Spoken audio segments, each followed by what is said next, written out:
Okay, so time for a new quick riff.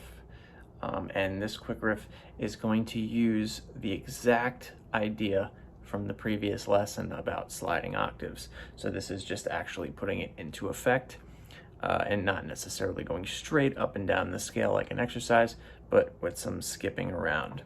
So basically what we have here is we're going to do 1, skip to 3, back to 2, skip to 4, back to 3, skip to 5, back to 4, skip to 6, back to 5, skip to 7, back to 6, and then end at 1 or 8, or home base.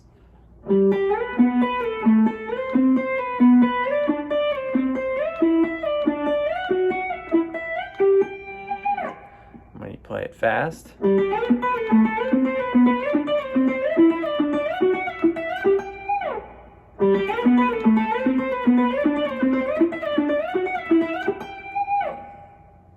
so that is our new quick riff with the sliding octaves.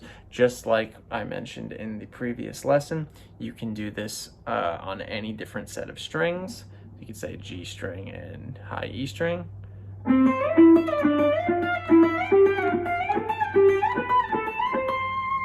You could go to the A string and G string, sorry, A and G.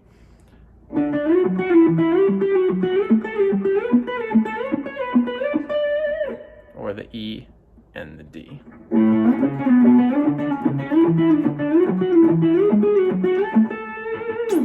So pretty cool riff.